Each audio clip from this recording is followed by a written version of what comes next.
जय हिंद बच्चों। आज हम काइनेमेटिक्स का सेकंड वीडियो लेकर के आ गए हैं। इसके पहले फर्स्ट वीडियो में हम लोग डिस्प्लेसमेंट और डिस्टेंस पढ़े थे।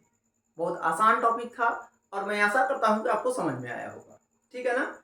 आज इसके आगे आज हम लोग मोशन पढ़ेंगे, गति के बारे में पढ़ेंगे। गति क्या होती है, ठीक है ना।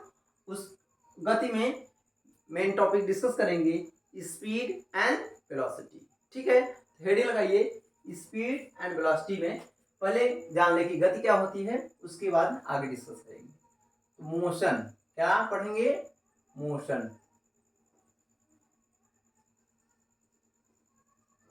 मोशन इसे हिंदी में क्या कहते हैं, गति ना भैया। मोशन गति।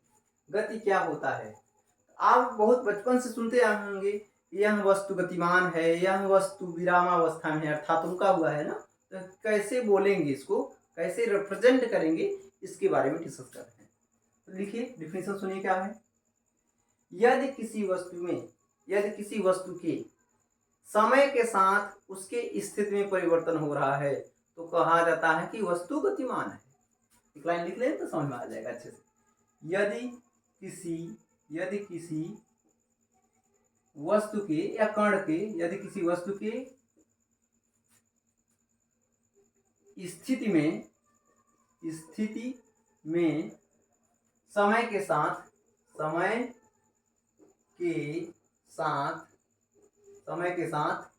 परिवर्तन हो रहा है, यदि किसी वस्तु की स्थिति में समय के साथ परिवर्तन हो रहा है तो वह वस्तु गतिमान है। वह वस्तु क्या है, गतिमान है या गति की अवस्था में है, गतिमान है या गति की अवस्था में। ठीक है ना। जैसे मान लीजिए कि कोई ट्रेन है और किसी समय में, मान लीजिए कि किसी समय पे ए स्टेशन पे थी और कुछ देर बाद वह बी स्टेशन पे पहुंच गई। तो क्या हो रहा है, टाइम बदला, उसके स्थिति में परिवर्तन हो गया। मान लीजिए आप किसी समय अपने घर पे थे और कुछ समय बाद अपने दोस्त के यहाँ चले गए हैं या विद्यालय चले गए हैं या फिर कहीं भी चले गए हैं, तो आपकी स्थिति में परिवर्तन हुआ ना। यही क्या कहलाता है कि आप गति की अवस्था में हैं। ठीक है ना।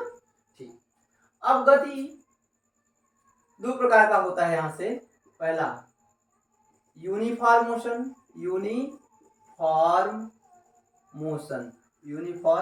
ना भैया। इसे हिंदी में एक समान गति कहते हैं। एक समान गति।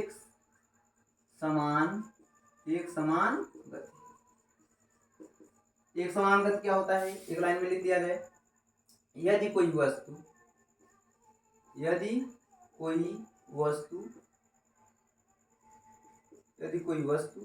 समान समय अंतराल में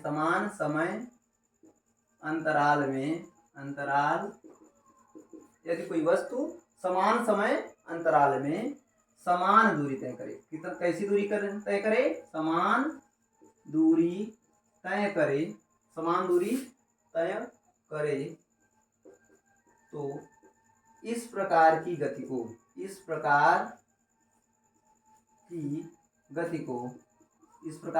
को एक समान गति कहा जाता है। जैसे फॉर एग्जाम्पल्स में, यदि कोई वस्तु समान समय अंतराल में समान दूरी तय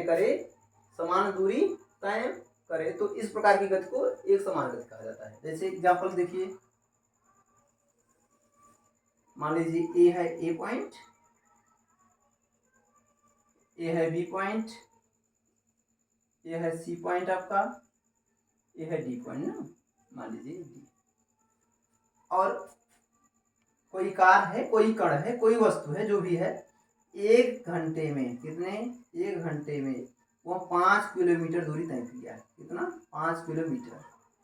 फिर बी से सी में टाइम कितना लगा, 1 घंटा। कितना, 1 घंटा। 5 किलोमीटर दूरी तय की। फिर 1 घंटा में कितना 5 किलोमीटर दूरी तय की।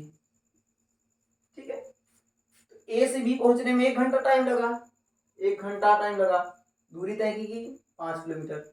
1 घंटा टाइम लगा, दूरी कितना टाइम तय की 5 किलोमीटर। सी से डी में 1 घंटा समय लगा, दूरी कितना तय की 5 किलोमीटर। ए से बी में, बी से सी में, सी से डी में सब में 5 किलोमीटर दूरी तय की और टाइम सेम लगा। तो इस प्रकार की गति को क्या कहेंगे, एक समान गति। ठीक है ना। दूसरा देखिए, दूसरा है non uniform motion, non uniform motion, इसे हिंदी में असमान गति कहते हैं। क्या कहते हैं बच्चों, असमान गति। असमान गति क्या होता है, यदि कोई वस्तु समान समय अंतराल में, समान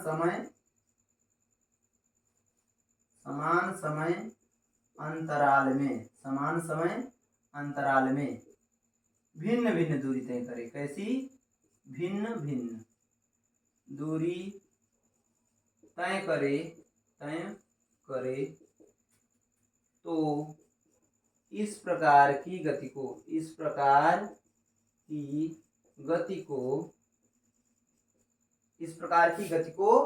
असमान गति कहते हैं।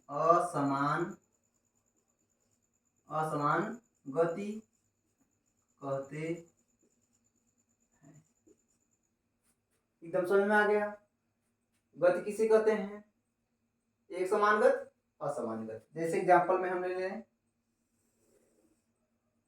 मान लीजिए ए पॉइंट आपका ए है, ए पॉइंट आपका बी है, ए पॉइंट मान लीजिए आपका सी है, ए पॉइंट आपका मान लीजिए यहाँ डी है कुछ। देखिए, कोई कार है या कोई कण है 1 किलोमीटर की दूरी, 1 घंटे में, कितने में, 1 घंटे में कितना दूरी तय की है, 5 किलोमीटर। कितना, 5 किलोमीटर। ठीक। दूसरे 1 घंटे में कितना, मान लीजिए 10 किलोमीटर। कितना, 10 किलोमीटर। तीसरे 1 घंटे में ये मान लीजिए कितना, 18 किलोमीटर। ठीक है, पहले 1 घंटे में 5 किलोमीटर, दूसरे 1 घंटे में 10 किलोमीटर, तीसरे 1 घंटे में 18 किलोमीटर। तो समान समय अंतराल में, देखिए अंतराल समान है ना, 1 घंटा 1 घंटा 1 घंटा, लेकिन दूरी क्या है, भिन्न भिन्न है। तो इस प्रकार की गति को क्या कहेंगे, असमान गति। समझ में आ गया अच्छे तरीके से। गति किसे कहते हैं, फिर गति में 2 प्रकार, एक समान गति, असमान गति, uniform motion, non uniform motion. Example सहित समझा दिया आपको। ठीक है ना। अब हेडिंग लगाइए आप, चाल। हेडिंग लगाइए, चाल।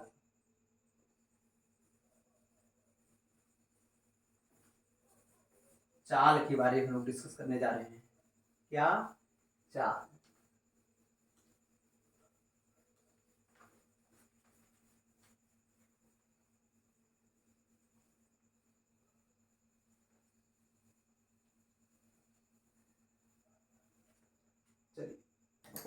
देखिए, हेडिंग लगाइए भैया, इस चाल के बारे में ना।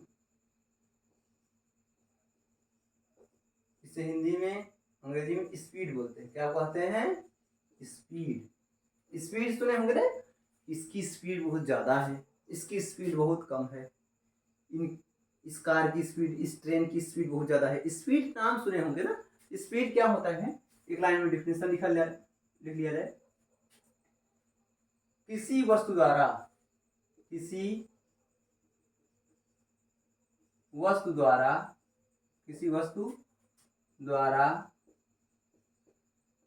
एकांक समय में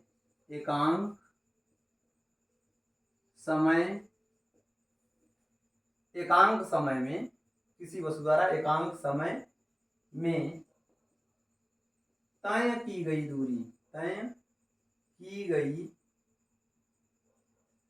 तय की गई दूरी उस वस्तु की चाल कहलाती है। दूरी वस्तु की चाल कहलाती।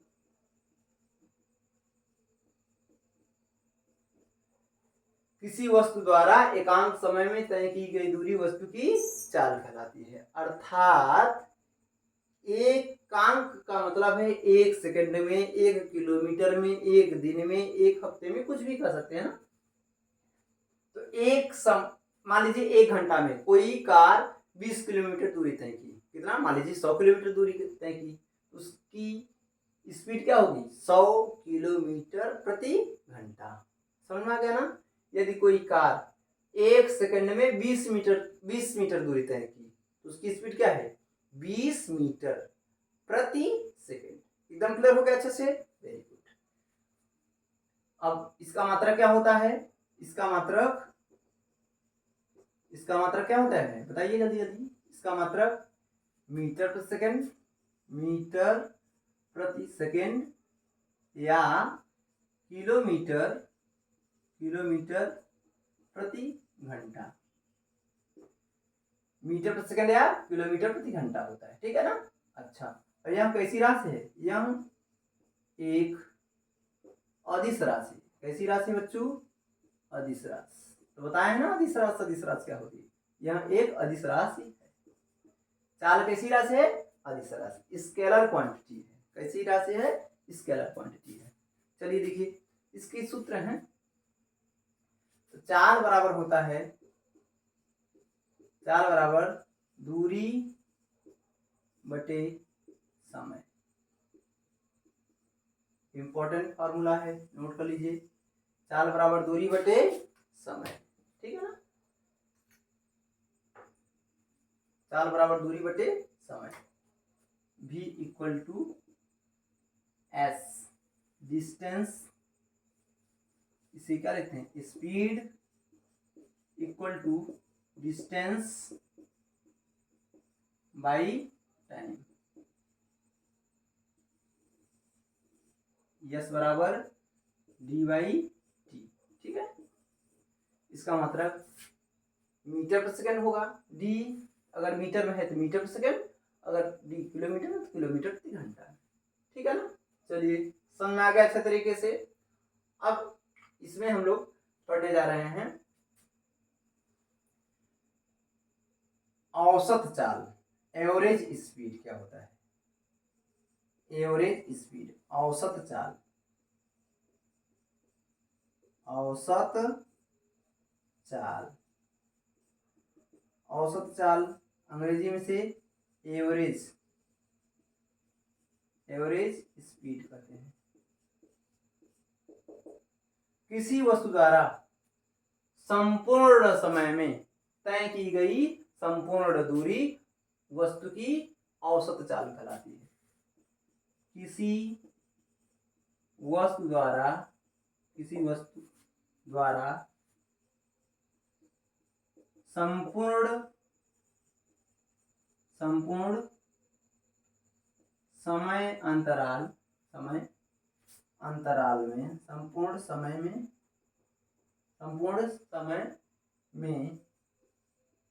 तय की गई संपूर्ण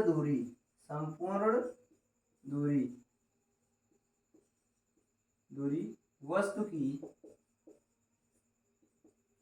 वस्तु की औसत चाल कहलाती है। औसत चाल कहलाती है।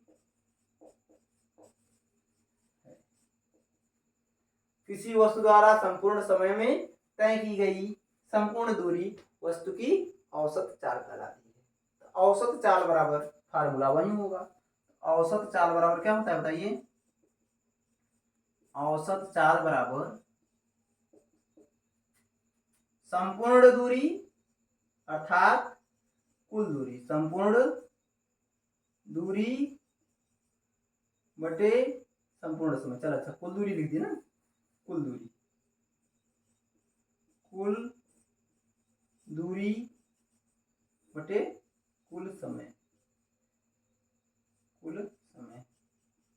तो नहीं रहा ना?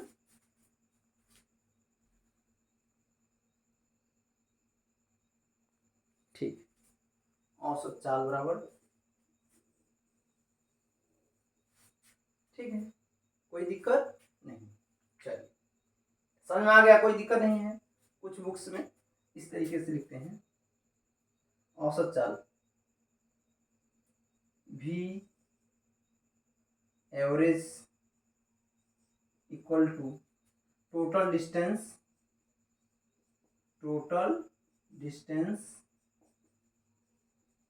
By total time,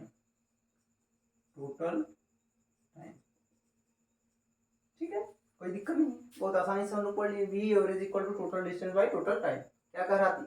average speed, ठीक है ना? चलिए मिटा दे इसे, कोई परेशानी नहीं है। अब आगे हेडिंग लगाएंगे आप वेलोसिटी।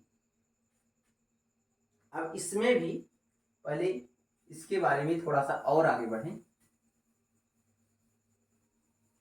थोड़ा सा और डिस्कस कर ले रहे हैं।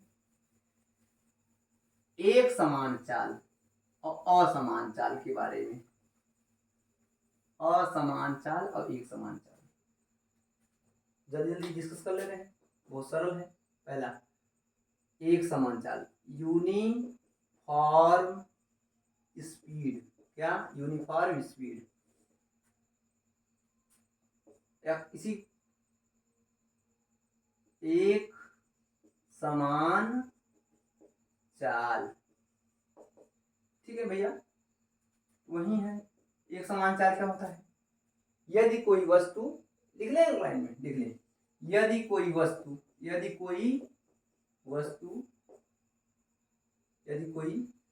वस्तु समान समय अंतराल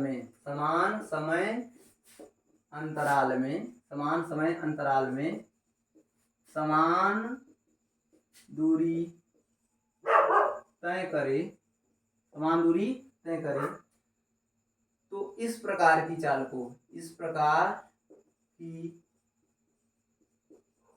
को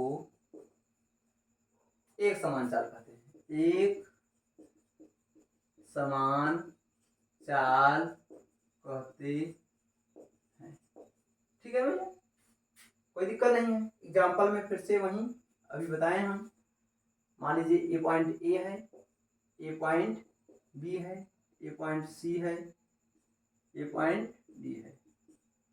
मान लीजिए कि 1 घंटे में ये 10 किलोमीटर दूरी तय की, फिर 1 घंटे में 10 किलोमीटर दूरी तय की, 1 घंटे में 1 आवर में 10 किलोमीटर दूरी तय की।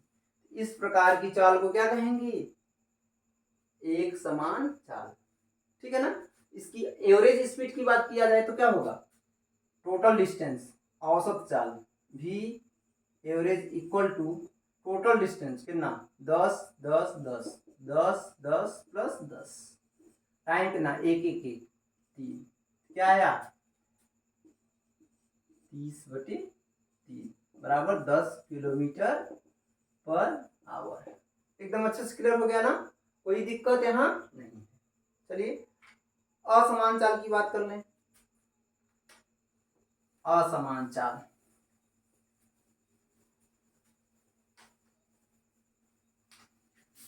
असमान चाल की बात है, जल्दी से डिस्कस कर ले रहे हैं। इसे यूनिफॉर्म स्पीड या इसे वेरिएबल स्पीड बोलते हैं। क्या बोलते हैं? वेरिएबल स्पीड या नॉन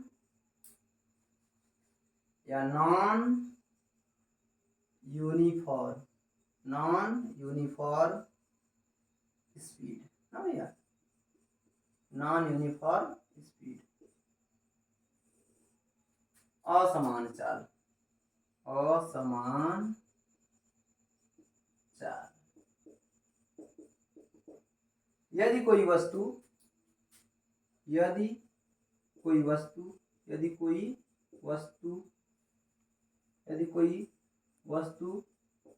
समान समय अंतराल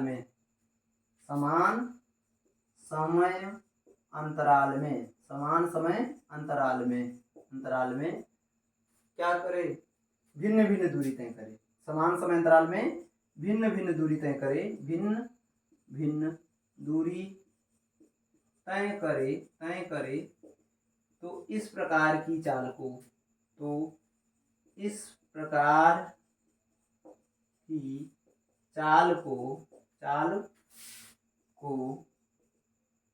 असमान चाल कहते हैं, असमान चाल कहते हैं। कोई दिक्कत नहीं है ना? अच्छा, वेरी गुड। जैसे एग्जांपल में ले लें, ए पॉइंट है आपका ए पॉइंट है आपका बी, ए पॉइंट है आपका सी, ए पॉइंट है आपका मान लीजिए डी। जरूरी थोड़ी है कि ज्यादा ही बढ़े। एक घंटे में कोई कार है, वो 10 किलोमीटर की दूरी तय की है। कितना? 1 घंटे में 10 किलोमीटर की। फिर अगले एक घंटे में कितना दूरी तय की है? मान लीजिए 25 किलोमीटर। कितना? 25 किलोमीटर। फिर अगले एक घंटे में मान लीजिए कितना? 5 किलोमीटर की दूरी तय की है। ठीक है ना? इस प्रकार की चाल को क्या कहेंगे? बोलो भैया। असमान चाल। ठीक है ना? अगर औसत चाल निकालें तो इसका 25, 35, 10, 40, 40/3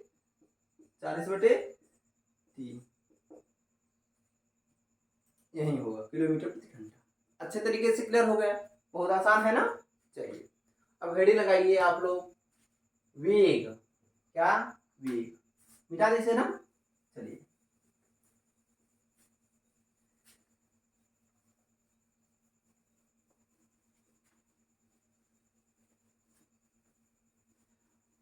हम लोग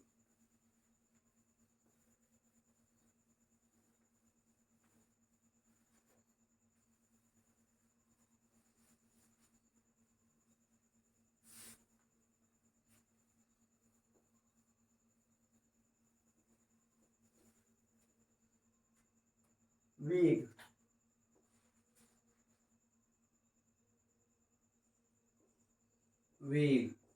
इसे अंग्रेजी में क्या कहते हैं? वेलोसिटी। ठीक है, वेलोसिटी क्या होता है बच्चों? अच्छा, वेग क्या होता है? किसी वस्तु द्वारा एकांक समय अंतराल में, किसी वस्तु द्वारा एकांक समय अंतराल में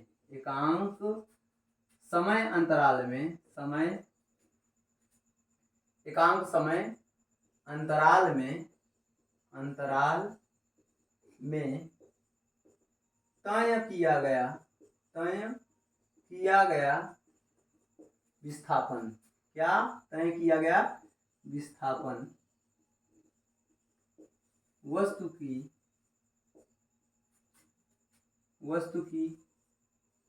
वेग कहलाता है।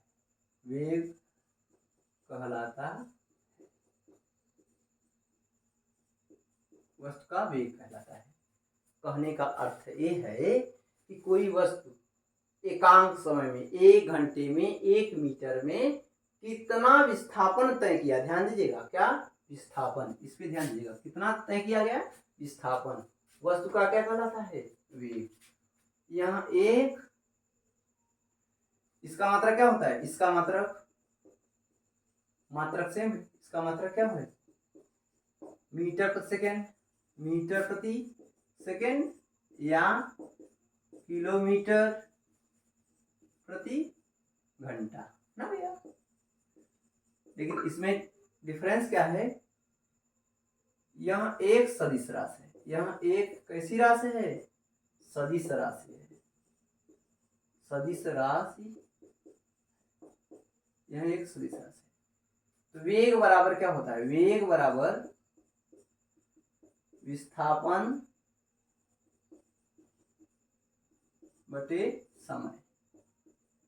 या समय अंतराल लिखें, वेग बराबर विस्थापन बटे समय, अर्थात v equal to displacement by time, displacement by time ना, displacement by time, v equal to displacement by time. इसे ऐसे लिखते हैं, v equal to delta s by delta t. अब खुशी होकर के इस पे भी वेक्टर मत लगा दीजिएगा, ये वेक्टर क्वांटिटी आगे बढ़ाएंगे आपको वेक्टर क्या होता है, ठीक है ना। ये वेक्टर क्वांटिटी है, इसका मात्रक मीटर प्रति सेकंड है या किलोमीटर प्रति घंटा, ठीक है, कोई दिक्कत नहीं। अब इसमें भी इसी तरीके से,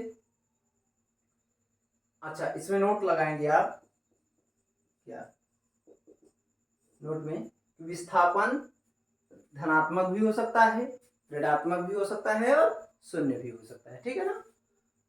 ऋणात्मक होने का अर्थ है कि अगर किसी डायरेक्शन में आप विस्थापन को धनात्मक ले रहे हैं तो उसके विपरीत दिशा में जो डिस्प्लेसमेंट आएगा, वेग, वेलोसिटी, वो क्या होगा, ऋणात्मक होगा, नेगेटिव होगा, ठीक है ना। मान लीजिए कि इस डायरेक्शन में आप क्या ले रहे हैं, मान लीजिए इस डायरेक्शन में आप वेलोसिटी क्या ले रहे हैं, पॉजिटिव ना, इस डायरेक्शन में वेलोसिटी क्या हो जाएगी, नेगेटिव, बस यही अर्थ है इसका। अब इसी तरीके से आप लिखेंगे, वेग भी दो प्रकार के, एक समान वेग और असमान वेग, मिटा दीजिए ना भैया, वेरी गुड।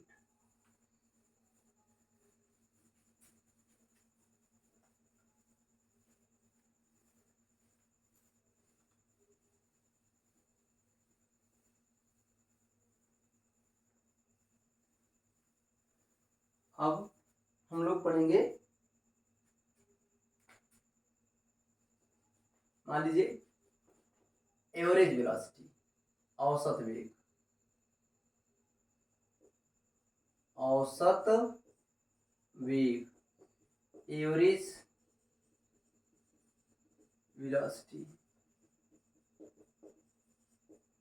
किसी वस्तु द्वारा संपूर्ण समय में तय किया गया संपूर्ण विस्थापन वस्तु का औसत वेग कहलाता है।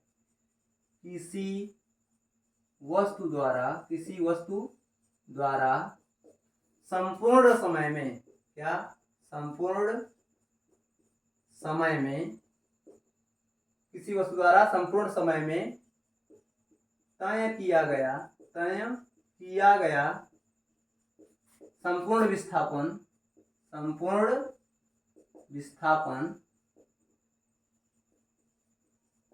वस्तु का औसत वेग कहलाता है, औसत वेग कहलाता है, ठीक है ना। औसत वेग बराबर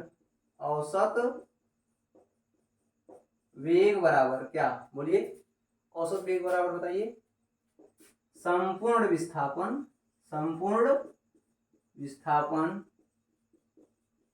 बटे संपूर्ण समय, ठीक है ना। जैसे एवरेज वेलोसिटी, v एवरेज ना, इक्वल टू टोटल डिस्प्लेसमेंट, क्या बोलते हैं, इसी s1 plus s2 plus s3 ऐसे बोलते हैं ना। मान लीजिए sn अपान t1 plus t2 plus t3 dot dot dot tn, ये भी फार्मूला होता है। इसका मतलब क्या जानते हैं कि अलग अलग डिस्प्लेसमेंट है, सभी डिस्प्लेसमेंट का योग सम डिवाइडेड बाई अलग अलग समय अंतराल में कितना टाइम लगा, संपूर्ण समय में संपूर्ण विस्थापन डिस्प्लेसमेंट क्या कहलाएगा, एवरेज वेलोसिटी, ठीक है ना। अच्छा, एकदम क्लियर हो गया। अब इसके आगे हम लोग डिस्कस करने जा रहे हैं एक समान वेग और असमान वेग, बोलिए, इसे मिटा देना। जैसे फॉर एग्जांपल्स में,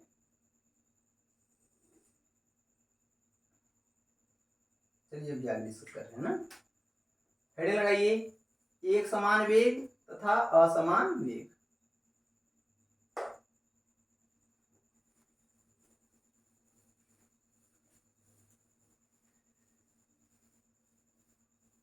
एक समान वेग तथा असमान वेग। यूनिफॉर्म वेलोसिटी,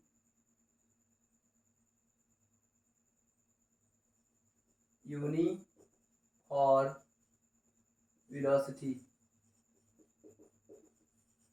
यूनिफॉर्म वेलोसिटी, एक समान वेग,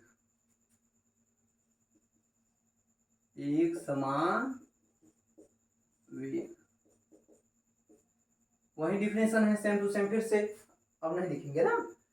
कि यदि किसी वस्तु द्वारा समान समय अंतराल में समान विस्थापन तय करे तो इस प्रकार की वेग को क्या कहेंगे? एक समान वेग। फिर से सुन लीजिए, किसी वस्तु द्वारा समान समय अंतराल में समान विस्थापन तय करे तो इस प्रकार की वेग को क्या कहेंगे? एक समान वेग। फार्मूला क्या है? जैसे एग्जांपल में मान लीजिए ए है, ए है बी, ए है सी, ए है डी। विस्थापन क्या है इसका? डिस्प्लेसमेंट क्या है? मान लीजिए बोलो भाई, 1 घंटा है, 1 घंटा है, 1 घंटा है, सब में 4 किलोमीटर। कितना? 4 किलोमीटर, 4 किलोमीटर, 4 किलोमीटर। क्या कहलाएगा? एक समान वेग। अच्छा, इसमें विशेष ध्यान देना होगा आपको कि डायरेक्शन को भी मेंटेन रखना है, ठीक है ना। इसमें डिफिनेशन क्या लिखेंगे? यदि किसी वस्तु द्वारा समान समय अंतराल में समान दिशा में समान दूरी तय करे तो इस प्रकार की वेग को एक समान वेग कहते हैं, ठीक है ना। ठीक, दूसरा लिखेंगे हम लोग, non uniform velocity, non uniform velocity, इसी को वेरिएबल वेलोसिटी भी बोलते हैं। असमान वेग। क्या? असमान वेग। सुनिए ध्यान से। अब असमान वेग, वेरिएबल वेलोसिटी 3 कारणों से हो सकता है। सुनिएगा, वेरिएबल वेलोसिटी किन किन कारणों से हो सकता है? 3 कारणों से। पहला, यदि कोई वस्तु समान समय अंतराल में समान दूरी तो तय करे लेकिन उनकी, पहला सुन लीजिए, यदि कोई वस्तु समान समय अंतराल में भिन्न भिन्न दूरी तय करे अर्थात भिन्न भिन्न विस्थापन तय करे। पहला देखिए, समान समय अंतराल, समान समय अंतराल हो, समान समय अंतराल हो लेकिन विस्थापन क्या हो? विस्थापन भिन्न भिन्न हो, भिन्न भिन्न हो। दूसरा पॉइंट, समान समय अंतराल हो, विस्थापन भिन्न भिन्न हो। दूसरा, समान समय अंतराल हो, समान समय अंतराल हो, विस्थापन भी समान हो, विस्थापन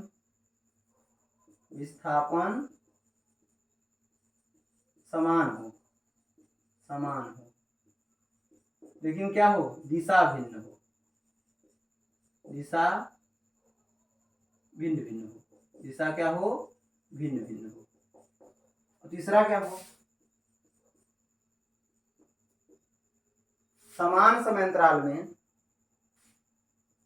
समान समय अंतराल हो, समान समय अंतराल हो, विस्थापन और दिशा दोनों भिन्न हो, दोनों भिन्न हो। इस प्रकार की वेग को क्या कहेंगे? असमान वेग, असमान वेग। ये बातें समझ आ गई ना भैया? क्या कर रहा है? मान लीजिए कोई कार है, सुन लीजिए एकदम आराम से समझ आ जाएगा। मान लीजिए कोई कार है, क्या ए से बी तक 10 किलोमीटर की दूरी 1 घंटे में तय किया। फिर अगला 1 घंटे में वो 20 किलोमीटर की दूरी तय किया। लेकिन डायरेक्शन क्या है? दोनों का समान है, लेकिन ये क्या हो गया? असमान वेग। ठीक है ना। दूसरा कंडीशन ये है, दूसरा क्या है? एक कार है, मान लीजिए इसको बताए हम यहाँ लगा, एक कार ए है, मान लीजिए पूरब की ओर जा रहा है या उत्तर की ओर जा रहा है, ए से बी तक 1 घंटा में 10 किलोमीटर की दूरी तय किया है ना, कोई दिक्कत नहीं है। अब बी से क्या है? सी तक आया है और डायरेक्शन इसका चेंज हो गया, लेकिन डिस्टेंस क्या तय किया है? 10 किलोमीटर। ए भी असमान वेग है। तीसरा केस जो है यहां से, तीसरा क्या है? यदि कोई वस्तु ए से बी तक पहुंचा, ए से बी तक पहुंचा, ए से बी तक 1 घंटा समय है, घंटा समय अंतराल 1 घंटा है, दूरी 10 किलोमीटर है। फिर 1 घंटा में कितना चला है? 5 किलोमीटर चला। कितना? 5 किलोमीटर। देखिए यहाँ दिशा भी चेंज हो गया है और विस्थापन भी, तो इसमें दोनों चेंज हो गया। तो मतलब किसी परिवर्ती वेग के लिए, असमान वेग के लिए, या तो उनकी दिशा भिन्न हो जाए, या तो दोनों भिन्न हो जाए, या विस्थापन भिन्न हो जाए। तो इस प्रकार को वेग को असमान वेग या परिवर्ती वेग कहते हैं। ये बात आराम से आपको समझ आ गया। हम लोग चाल के बारे में पढ़ लिए, वेग के बारे में पढ़ लिए, ठीक है ना। चलिए कुछ क्वेश्चन करते हैं, 1-2 क्वेश्चन करते हैं।